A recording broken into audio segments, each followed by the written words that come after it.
Your host Locke, and this is the podcast where we drink, smoke, and bullshit about the life of a historic criminal.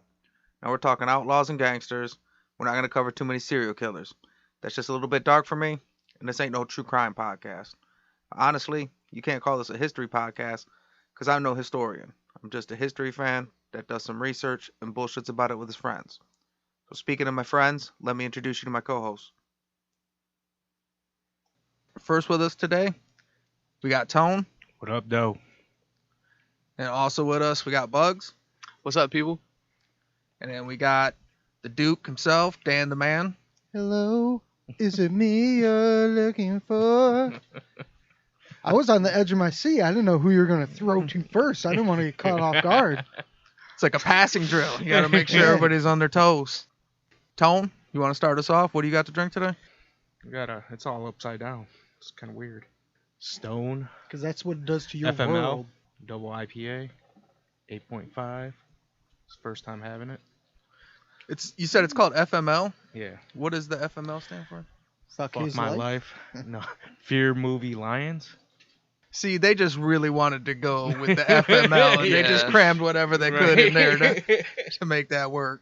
Upside down with a devil on it. It's crazy looking. Smells good. You ever had? This your first time having one? Yeah. What you think? Yeah, it's like one of those strong IPAs. Real hoppy. I dig it, though. I'm not a huge fan of the double IPAs, but I only started getting into regular IPAs recently myself, so that's a big jump. Now I like Tank's big on the hazy IPAs. Now, So- what makes it a double IPA? Twice the PA? Isn't it dry hopped, right? Is that what it is? It's either more hops or twice as long in the hops. Yeah, I'm because not sure. IPA is already extra hoppy. That's like IPA signature thing. So it's pretty much just IPA plus. It's just Right. more hops. Yeah. It's the oops all berries of IPAs. Right. What'd you bring to drink today? Good old Guinness. It's the drought stout. That's draft. No, it says drought. It doesn't say Draught? draft. I believe that's pronounced draft. That's how they pronounce. I don't know. They're weird over there. Whatever. It's good. No, I mean it's if you like Guinness, it's what it is. If you like Guinness or if you like droughts, Drought. any one of those two If things. you like Hey, I people thought that it said the spell same thing. things weird.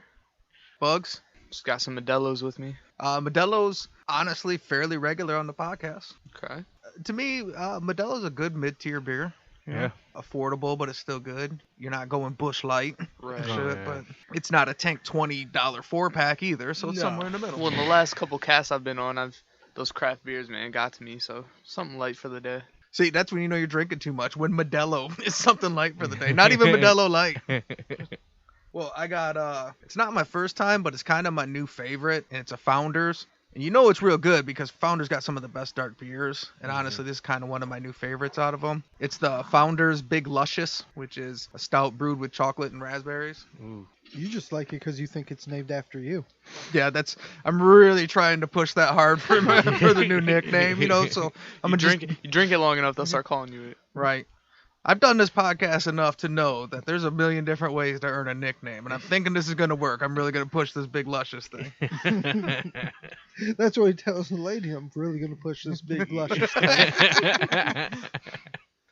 And this one's 7.8%, which is actually, I mean, that's still strong, but for the Founders dark beers, it's kind of on the lighter side of those. See, that's great. You're just talking about you drink so much you think Modelo's like what is that 8 point something? 7.8. Yeah, 7.8. Yeah, I mean it's kind of light. It's only 7 point. What's yours? 8 something. 8.5. What is Modelo? 4.4. Damn. So I'm just barely beat. I figured because it doesn't have the percentage on the bottle, so I had to look it up. But I figured all right, it's draft as some people say. Guinness, it's probably up there. This motherfucker's only 4.6. So I am drinking light today. Nice. Now, before we get started, we got to make sure we thank Sixfo Sueno for letting us use his music in the intro. You can follow him on Instagram. Also, Cancer for letting us use his song in the mid-roll. You can follow him at Eyes Bleed Defiance on Instagram. And you can see all his artwork on there. He did our logo for us. While you're on Instagram, follow us at Bad Guy Podcast, both on Instagram and TikTok. And then you can go to the Twitter at The Bad Guy Pod. And then we're on Facebook too. Just say hello to The Bad Guy. Hello. That's pretty easy to find. So if you're having a hard time finding any of it, you can go to the website, badguypodcast.com, and you can click through all the links through there. This episode, we'll be coming off our back-to-back Al Capone releases, which actually wasn't supposed to be back-to-back releases. It was supposed to be an episode, but we recorded for a long, long time. And when we record for a long, long time, we drink for a long, long time. And the drunker we get, the harder it is to edit. So it was easier to release it in 2 parts to kind of make sure we keep putting out content. Mm-hmm. But that was supposed to be a 1-part episode. But Al Capone's got such a long story that you can't really fit, I think, all of that into an episode. And we covered most of it, but some of it we kind of breezed through. And I think there's a couple big incidents that you can't cover Al Capone without getting into more detail. And plus, I think I just like talking about Al Capone now. So this is just now the Al Capone podcast, and we're going to cover Al Capone every day. This is why we avoided it for so long. Right, because once we open that can of worms, it's Once just, you pop that top, you just can't stop. There's so much story. yeah, I'm supposed to go back to covering some fucking weird pirate from the 1700s after talking about Al Capone. So the name of this podcast is now switching to Al All Day. So a lot of the research we did today, my 2 top resources, one is Capone, The Life and World of Al Capone by John Kobler, which is a great book. It's probably the best book out about Capone. And then the ultimate resource is Mario Gomes on myalcaponemuseum.com. You know, nowadays, most people ain't reading books anyway, so you just want some links you can click through. And the way his is set up, like a Wikipedia style, so you can click from link to link. And he usually has all his primary resources right on there. So, yeah, if you're looking for better information from sober people, that would be the spot to go to. So today we're going to be talking about the Adonis Club incident. This ain't negotiation time. This is Scarface, final scene, fucking bazookas under each arm. Say hello to my little friend. All right. The Adonis Club incident was a shootout resulting in multiple deaths Christmas 1925 in Coney Island, Brooklyn. Merry Christmas, motherfuckers.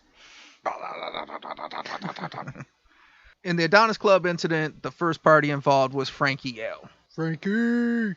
Frankie Yale, birth name was Frankie Yole, who Americanized it to Frankie Yale, was an Italian crime boss from Coney Island that ran Black Hand extortion operations. Oh, he did a lot of everything too, but Serving the black hand was his specialty. yes.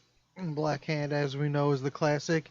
Hey, a nice place you got here. Be a shame something happened to it. Maybe you should pay me so that doesn't happen. Or we'll burn it down. Whoa, hey, Oh, I no, mean, my bad. that's not what I'm saying here. You know what I mean? That's not what I'm saying. I mean, the implications, you know what I mean? I'm just saying, We would really hate to see this place burned down. you know who keeps an eye on things? Us. Us. You know, we check out all the dumpsters around here. You know what I mean? So you can see in these pictures, this is the gradual progression of Frankie Yale, the mob boss. The progression of that chin Too many Coney dogs. Yeah. in the progression of a neck.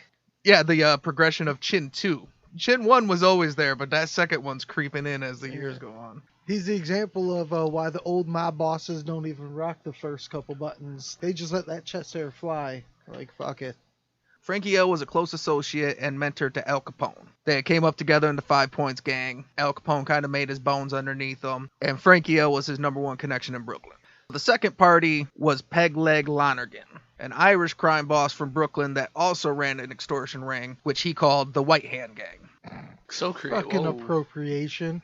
He got his name Peg Leg after losing his leg in a trolley accident as a child. Yeah, story checks out. Yep. As soon as you said it, I just pictured that Shipping Off to Boston theme song. I will say this, Peg Leg Lonergan, ugly fucking gangster. Oh, for sure. That's an ugly fucking dude. Yeah, I wouldn't fuck him if he had 2 legs. Now, one thing that was crazy about him, despite having the peg leg his whole life, he was a feared fist fighter. He was a tough guy. He rose his way all the way up to the top. Well, yeah, he had to stand his ground. He can't run away. He's not going to get it. He's like, well, this ain't going to work. Starts fucking hiding shivs and shit in his peg leg. I picture it as one of them peg legs that had like spikes in it and stuff. It just like cleaver people with it. No, it's one of those like mini bats. So like he can just snap it off and swing and just smack the shit out of people. Or Peaky Blinders style. He just keeps some razor blades. See, peg leg is very versatile. Until it gets kicked off and in the river. In addition to being a gangster, he was a notorious racist. Oh, great. Well, I think you can say that for most of gangsters. Yeah, that is true. But that's why he came up with the name of the White Hand, in reference to the Italian Black Hand Gang, who they consider non-white. So the same issues we're having today is happening even in these times. That's horrible. Meanwhile, in the middle of it, the business owner gets caught up because like, who the fuck do I pay? Exactly. Who am I paying? And then I paid both of you, and my place still ended up getting burned down by one of you motherfuckers. What is going on here?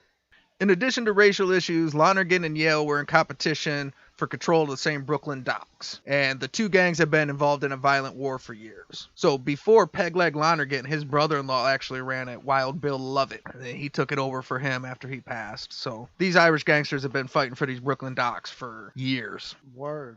And when Prohibition hit, that was prime territory. You know what I mean? You're trying to get this shit under the docks. Right. It's You all of a thought the sudden a big battle deal. for this docks was on? Oh no, now it's really on. You thought it was on before? Now it's like super on. Even more on than the on you previously thought that it was on. We doubled up ons like Tone doubled up hops.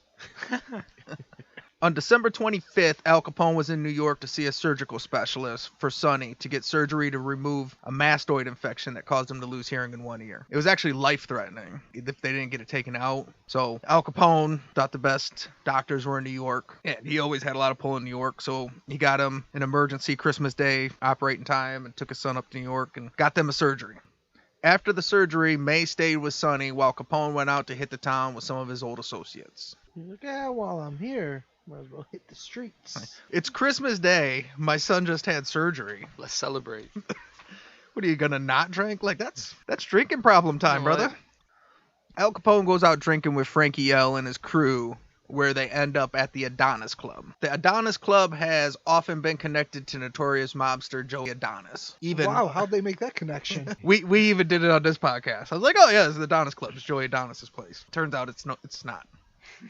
They just love him so much they named it after him. See, that's why I could do this podcast forever, because I can just fix the stuff that I lied about in the long episode. The older episodes were fixed scenario.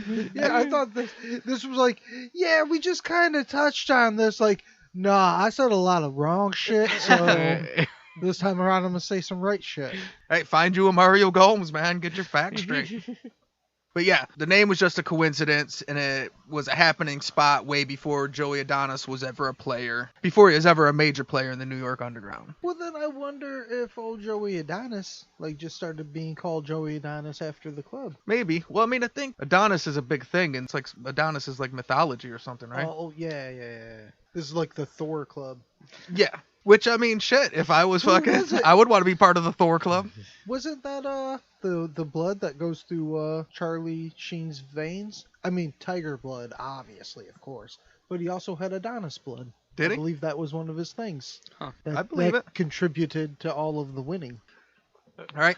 We're going to take us a real quick smoke break, refill our drinks, and we'll be back in a minute. Round here.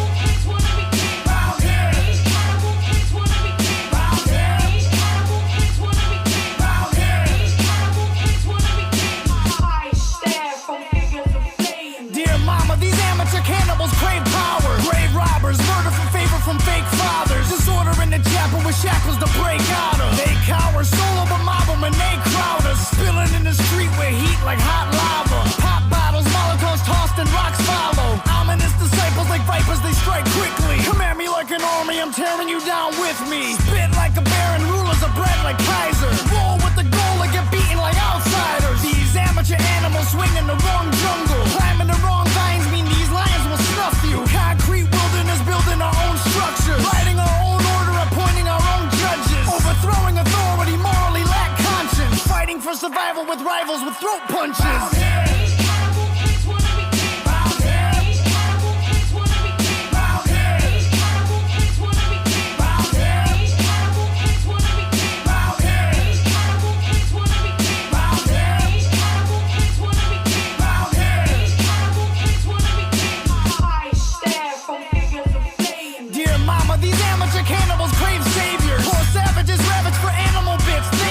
Monitor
It's time to run, put on your army helmets now. You're running toward the sun with all your guns, defenses down. Flashes everywhere, the lights create an atmosphere.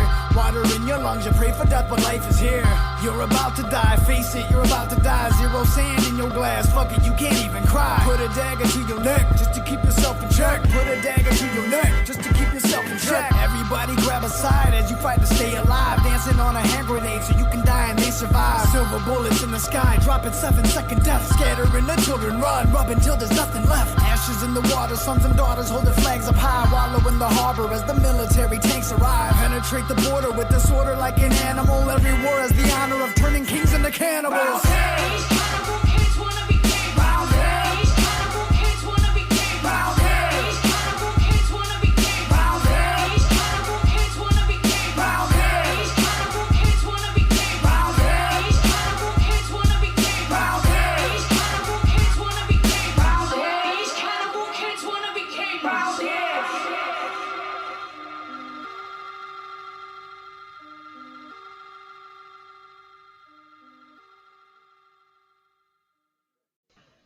Wah, wah. In case we have to edit out any of this wild banter. This witty banter.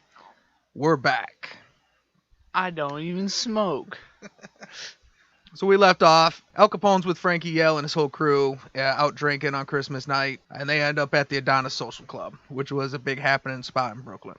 As the night rolls on, Lonergan with 5 other white-handers already drunk show up and go grab them some tables. As Irishmen in that time, I feel like they're just always drunk. Like anywhere they go, they just show up drunk. So Yeah. Pegleg don't remember a time when he wasn't drunk at this point. Yeah.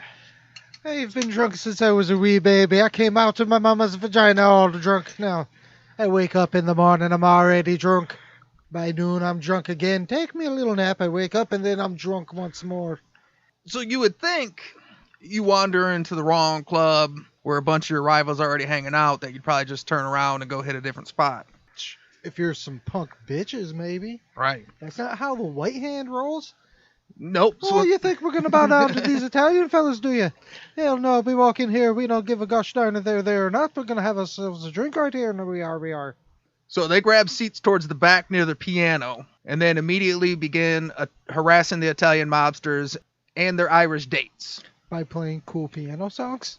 That'd be awesome if that was their way of riling up. Does this start a dance-off? Is that what the incident is? They didn't play the piano, they just sat by the piano. I actually seen a picture by the piano. They were literally right by the piano, like their table butted up to the back of the piano.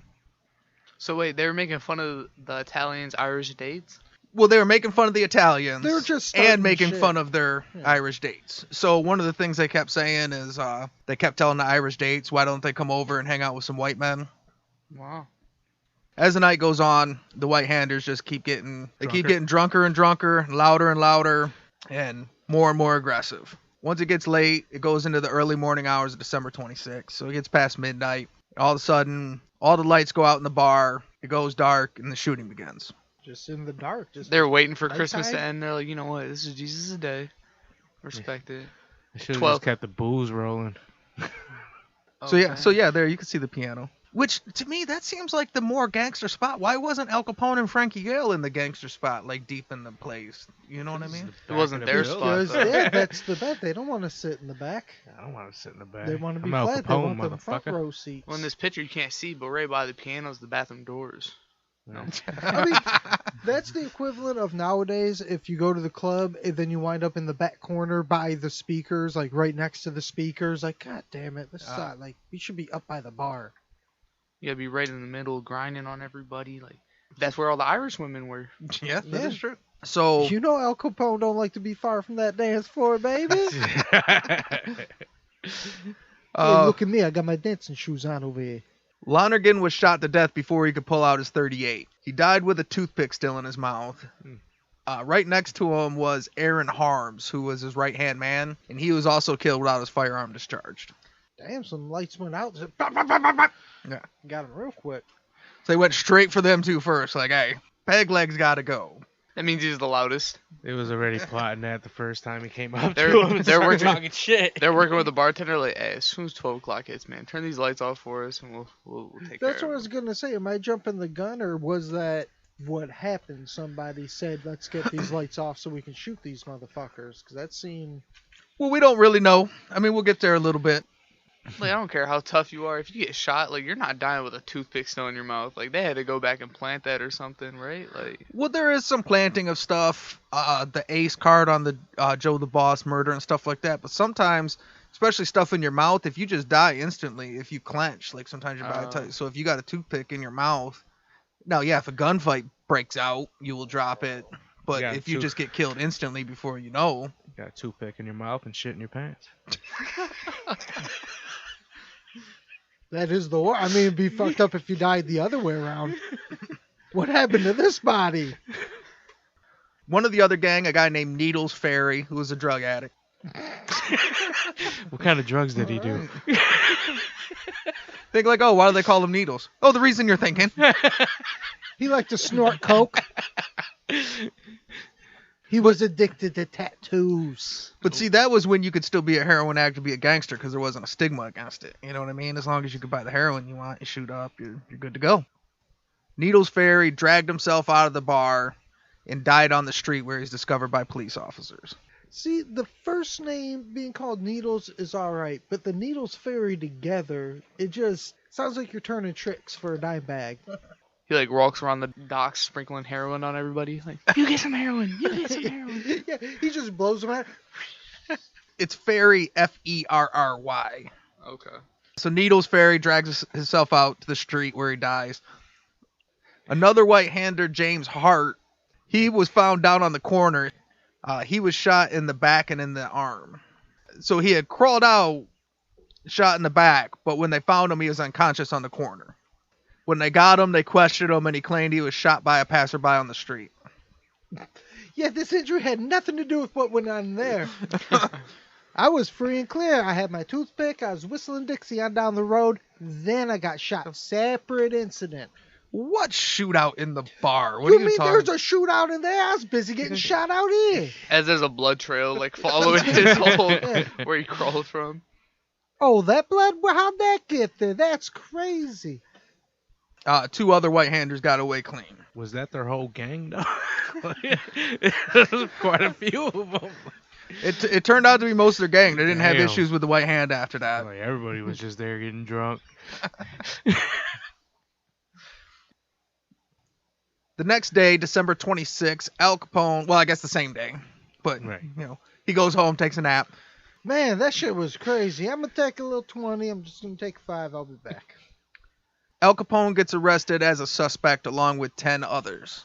This is actually one of my favorite Al Capone pictures because most of the Al Capone pictures we see, he's already fat. Mm-hmm. I feel like this is a good picture where you can see, like, oh yeah, he looks like a gangster that could, Really mess you up. yeah, that could fist fight his way up to the Yeah, ranks. he looks a lot taller in that picture than like other pictures. Well, Yeah. I mean, he definitely still doesn't look exactly slim. I mean, No. he looks skinny the same way what you're drinking right now is light. Well, we got him right here on the police thing at 6 foot 215. Yeah, I mean, yeah. Does that say bulk stocky? It says build. Build. Stocky. So out of the 10 guys arrested, 2 of them were the white-handers, Happy Malone and Joe Howard, who told police that he was a singer at the club. That's why they were back by the piano. James Hart was also charged, but he wasn't taken into custody. He was still in the hospital. One of these other guys that was arrested was the Adonis Club partial owner, Jack Stabile, who was also working as the bartender that night. See? Cut the lights. They did find one of his guns at the scene, too. Turns out he just got, because you said he's part-time owner, but he got stuck bartending that night. Like, he was just pissed, didn't want to be there. Shit. Then the circuit breaker went out. He was all pissed. Like, this motherfucking light goes out again. This place is always falling apart. He was just having one of the worst days of his life, and then motherfuckers just all got shot up. Then he gets arrested for it. Like, I wasn't even supposed to be there that day. All because fucking Steve, the normal bartender, called off. I Is think it- that's exactly how it went. I mean- Yeah. Exactly. After an investigation, they couldn't find any witnesses. They couldn't get anybody to testify, and they just couldn't come up with anything clean. See, this is the first time with the witnesses we're like, yeah, I didn't see nothing. Like, Oh yeah, I guess story checks out. They did turn out the lights. Yeah, It would suck to be in a shootout in the dark. Right. That'd be really bad. you know what's real quick, and maybe you went through it when you did the breakdown, but did any like bystanders get hit, or did they straight up hit their targets like in the dark? Well, and that's what I thought. Like, it had to be set up. Like, there's no way the lights just happened to go out, and then like Pegleg and his dude got shot without even their their firearms being discharged. I mean, the lights went out. They walked right up to him. Yeah, Like, they had to know. That's what I'm saying. Like, this is one of the smoothest like little battles ever. Like, yeah, man, we just turned off the lights, shot him, lights went on, easy peasy, get away, no witnesses, it was smooth. There's 6 of them. They killed 3, put another one in the hospital. So what they call a shootout was probably just the other guys busting off a couple shots as they're fucking flying out the fucking door and shit. out of there. It was more of just a shooting. Right. That's what it was. 2 more bodies considered a massacre, right? I don't know. We've kind of determined on here the 3 is the official tally to make it a massacre. Huh. 3 makes it a massacre, kind of. Well, yeah, because we look at like the Milleflores massacre. So 3 is the minimum, but nobody really calls it a massacre. It's called the Adonis Club incident. See, that's what's fucked up. Like, this is an incident. Like, he should get another massacre under his belt. We got the St. Valentine's Day Yep. massacre. He should get another massacre under his belt. Should the Boston City massacre or whatever, that's a famous historical one. I think only like a couple people actually got shot in that. And that's like a big historical massacre, quote unquote. All the suspects were released on bail on January 2nd, 1926. 4 of them on $10,000 bail, the rest on $5,000 bail. Nobody was ever charged. You know they talk shit about their bail. They're like, yeah, mine was 10,000, you little 5,000 bail, bitch. El Capone's back there like, dude, I'll pay 20 just to get out right now. Yeah. You know how pissed May's gonna be? I just came to have a couple sips of whiskey. I sit down, got some Irish fuckers making fun of my date. I'm just trying to hang out. His son was at the hospital too, Yeah. right? Gotta take his aggression out on something, right? Yeah. His son's sick as shit. It turns out the mob's like the Dothraki. Dang, Like, I it's didn't not a think good of party that. unless a few people die. I was thinking the completely opposite way. I'm like, yeah, his son just got surgery. He's out celebrating. Like, well, that man was probably depressed. Like, he was stressed out. Like, It's Christmas. I live in Chicago. I'm in New York. My son had the surgery. I was all excited to get this strange Just until paid the off. Irish guy kept on talking about her nose, and now Probably it got dropped my a head. fucking nice fucking chunk of money on his surgery too. Christmas Yeah. Day. Oh, yeah. I didn't even look at it like that. I did see something like that said, Because you're young. you never got a bill from fucking Beaumont. How are you doing, Tony? You all right? Fucking bills. But yeah, that was something that I actually read at one point too, is that they said he paid a doctor top dollar to get it done like Right. now. So nobody ever gets charged. The thing just goes away. The White Hand basically disappears as a power. Frankie Yale becomes the dominant power in Brooklyn. Because only 2 white hands left are heroin addicts. They can't run no game. They down to just a couple white fingers. So that's the Adonis Club incident. You guys got anything before we go? No, Was, that was a good story, good shooter. I mean, it was a smooth, good hit. They got away with it clean. And I mean, historically speaking, that took out the White Hand. They had no more competition, so the Right. black Hand reigned again. Like you said, I thought it was something we always touched on, but it was kind of cool to learn more in depth about it. So this is Say Hello to the Bad Guy. Thanks for coming and thanks for listening. Deuces! I added the dub set this time.